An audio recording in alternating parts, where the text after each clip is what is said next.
Hey guys, how's it going? I'm at Planet Fitness now and my car is dead. Man, I did like 2 hours exercise, sweaty, ready to go home, got in my car, ready to turn that on. And guess what? I get nothing. My car's not cranking. Funny thing is, everything's working. The lights are working. Got my radio working. Got my fan and my radiator working. Like, all that stuff is working. But I can't seem to turn my car on. Now, I gotta say, I had some issues with starting problems for the last couple months. Like, I guess like once a month I'd be trying to turn my car on and I'd have to crank it a couple of times just to get my car to turn on. But, after like 3 or 4 different tries, it actually always did turn on and cranked over. I mean, I've noticed that, as more time passes, I've actually had to continue to just lately it's taking a lot more tries to get my car to turn on. Today, nothing. I changed the battery like recently, like within like the last month and a half, thinking that could be the cause of it. And apparently it's not the battery. So anyway, after that happened, I was like, okay, let me see if I left my lights on. I mean, I was only there for like 2 hours. Maybe if I left my lights on, maybe that could be the cause of it. So I went out, checked the lights, and the lights were bright. Normally what happens is if it's like a battery that's weak or whatever, you go out and the lights would be kind of weak or dim. The batteries are not weak or dim. I mean, I looked at it and it was very, very bright. So I was thinking maybe it's not the battery. Maybe it's not the battery. But I was like, I wasn't 100% sure on it. I really wasn't 100% sure on it. So I was like, let me try to get a jump. And luckily, I asked around a couple of people who were parking, and they were nice enough to help me out with a jump. So I put the cables onto the battery, and I tried it immediately. That didn't do anything, but I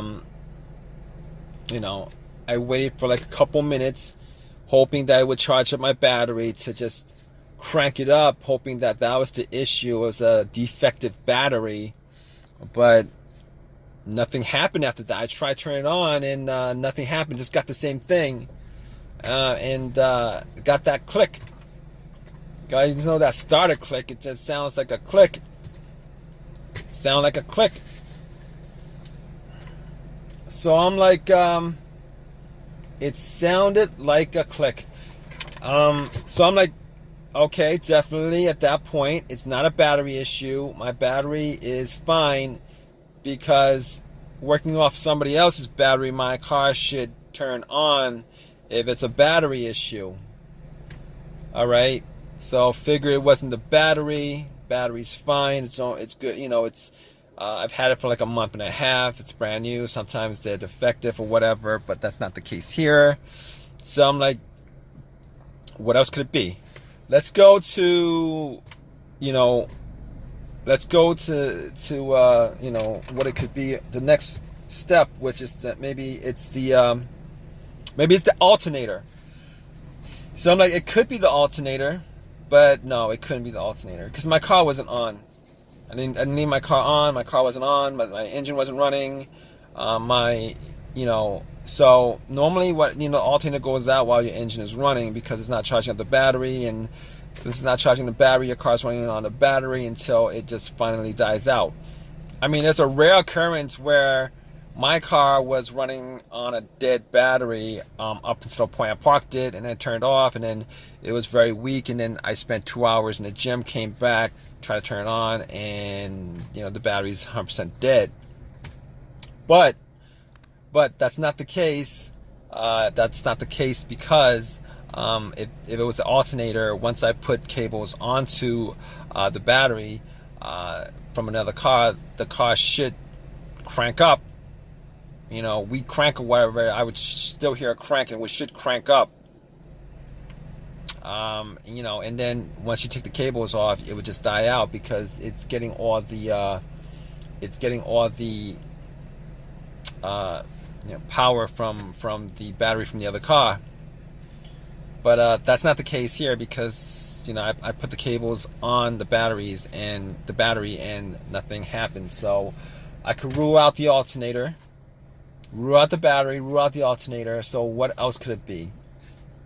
Well, next thing up could be fuses, could be a relay. Well, let's do the relay. So I was thinking, well, it could be the relay. It could be the starter relay. I know it's not the fuel pump relay, because if it's just the fuel pump relay, this car would actually crank. It just wouldn't crank over. So I could rule out the fuel pump relay. It could be it could be the relay to the computer also, but I'm not even gonna go there. So the fuel pump starter. Let's the work of the starter relay. Is it the starter relay? So the relay actually does what it does. It relays electricity when you try to turn on to the starter, and I hear clicks. I hear clicks every time I try to start up, and that tells me that it's not. That tells me that it is not the relay that's causing it, because if it was a relay that was causing it, I wouldn't hear clicking. I wouldn't hear click every time I try to, because what happens is that's the solenoid you're hearing clicking, but the starter motor is not engaging. So I hear click, but okay. So moving on from that. I'm not 100% sure of it. Not 100% sure of that, but let's move on. Fuses. It could be a fuse, but generally the 2 times that I've had issues with a fuse blown out and a no start issue, I've had this maybe twice since I've ever owned a car. So the first one was, the car cranked up, but it wouldn't turn over, and I went through trying to figure out what that was, but it became it was a fuse that was causing it. That's what was causing it. The car cranked, but it wouldn't turn over, and as far as trying to figure out what's causing it, could be a whole bunch of other things causing it. Fuel pump, most likely a fuel pump, but it wasn't the fuel pump. Once I did a little fuse test to see which was good and which was bad, found out the bad fuse, popped it out, popped another fuse in, and it cranked over without a problem every single time. But that's not the situation here, because there's no crank at all. There's no crank at all. So that's not the situation here. The other time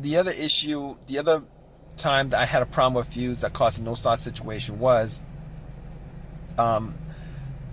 no power to the car at all. I tried starting the car up, no power. It was as if somebody took the cables off the battery. Absolutely 100% dead. 100% dead. And it turned out, it was an Acura. It turned out to be a main fuse that connected the battery to the fuse box, and that was blown, which pretty much cut off all the power to the car. But that's not the situation here. It's not the situation here because, you know, I got everything still working. The lights work, you know, everything on the dash looks good. Everything on the dash looks good. Everything looks good, you know. So that's not the problem here. Okay, it's not the two cases of the fuses blowing that could have caused this. I mean, it could be, you know, something else with the fuses, another fuse that's blown, but I don't think that's the case. I don't think that's the case with this car, and not that I could actually test it out 100%, but I mean, just hypothetically speaking, I don't think the fuse is the cause of it.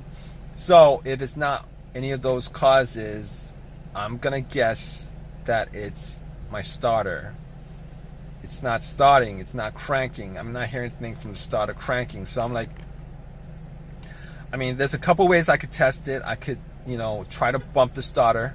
Well, that's not actually testing it. That's just hoping that it has one crank left to crank it up. You know, hitting the starter and stuff like that. I mean, that could work, but I'm not going to do it because I don't have a long enough crowbar, and I got to find out where the starter is on this car. Sometimes it's really not, you know, it's really not, you know, in a place where I could actually bump it. I mean, I could put a wire to it and then try to start it up, see if there's a test. I'm not going to do that right now because I don't have the tools to do it.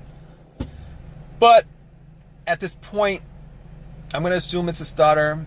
And the reason why I didn't go there to begin with, I didn't assume it was a starter to begin with, is because I changed the starter out 8 months ago on this car.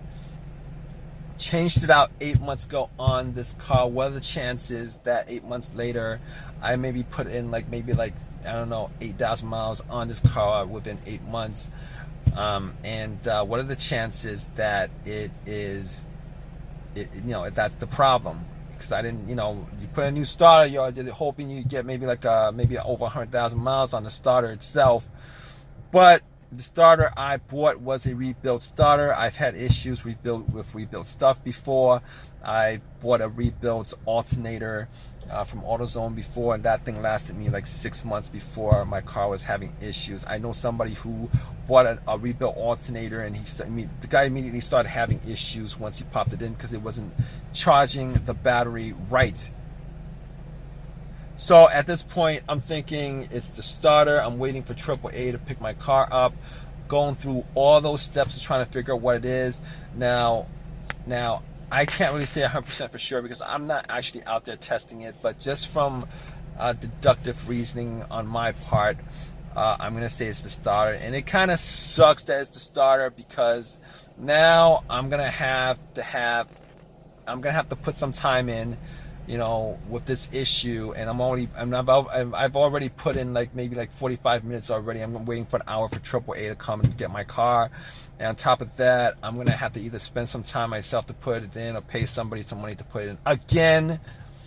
And that starter is warranted for I don't know what, a year or whatever, but it's warranted, and it kind of sucks because it's not actually the warranty that's the issue. It's either putting the amount of time in to get the starter, paying somebody to put in the starter.